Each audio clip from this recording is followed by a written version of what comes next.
তো সবাইকে স্বাগত এমএস স্পোর্টস বাংলা চ্যানেলে। অবশেষে আইপিএল নিয়ে কিছু বেশ বড় আপডেট বেরিয়ে এলো। আইপিএল মিনি নিলামের জন্য 1300 বেশি ক্রিকেটার নাম লিখিয়েছে। তো এবারের নিলামটি অনুষ্ঠিত হবে 13ই ডিসেম্বর সংযুক্ত আরব আমিরাতে। তো এই নিলামে জায়গা আছে 77টি সল্টের, যার মধ্যে 30টি সল্ট বিদেশি ক্রিকেটারের জন্য রাখা হয়েছে। রিপোর্ট অনুযায়ী 2026 আইপিএল মিনি অকশনের জন্য মোট 1355 জন ক্রিকেটারের নাম লিখিয়েছেন, যা 14টি দেশ থেকে এসেছেন। তবে এই তালিকায় নেই ফাফ ডুপ্লেসি, মঈন আলীর মতন গ্লেন ম্যাক্সওয়েলও। এই অলরাউন্ডার 2026 আইপিএলের জন্য তার নাম সরিয়ে নিয়েছে এবং সে আগে থেকে বুঝতে পেরেছে হয়তো 2026 আইপিএলের জন্য কোনো দল আমাকে নাও নিতে পারে।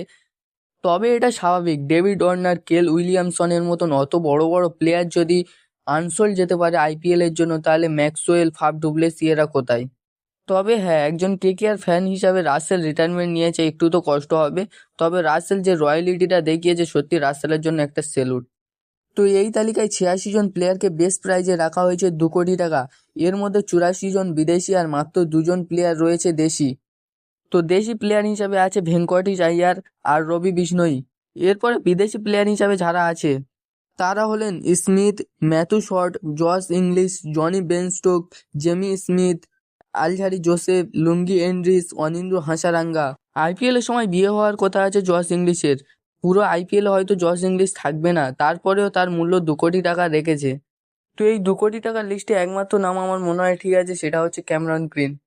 তো এদের মধ্যে সবার নজর থাকছে ক্যামেরন গ্রিনের ওপরে, কারণ একটাই মাত্র অলরাউন্ডার আছে যে পেস বোলিংয়ের সাথে সাথে ব্যাটিংও করতে পারে। মানে কেকেআর বলবে আমার কাছে সব থেকে বেশি টাকা আছে, আমার চাই, এবং চেন্নাই বলবে আমার কাছেও কম টাকা নিয়ে আমিও চাই। তারপরে বাংলাদেশের মধ্যে রয়েছে সাকিবুল হাসান, মোস্তাফিজুর রহমান। সাকিবুল হাসান তার মূল্য রেখেছেন 1 কোটি টাকা।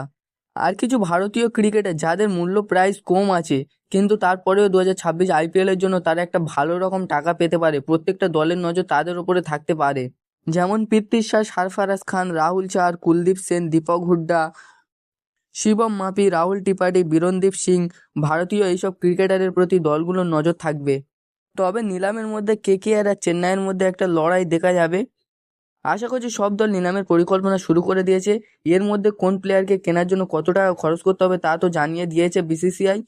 তো এবারের নিলামে কোন দল কোন প্লেয়ারকে কত দামে নেবে সেটা দেখার জন্য আর আমাদের কয়েকটা দিনের অপেক্ষা করতে হবে। তো বন্ধুরা, ভিডিওটা এই পর্যন্ত। যদি ভিডিওটা ভালো লেগে থাকে লাইক করো, কমেন্ট করো, আর চ্যানেলে যদি নতুন হয়ে থাকো চ্যানেলটিকে অবশ্যই সাবস্ক্রাইব করে নাও।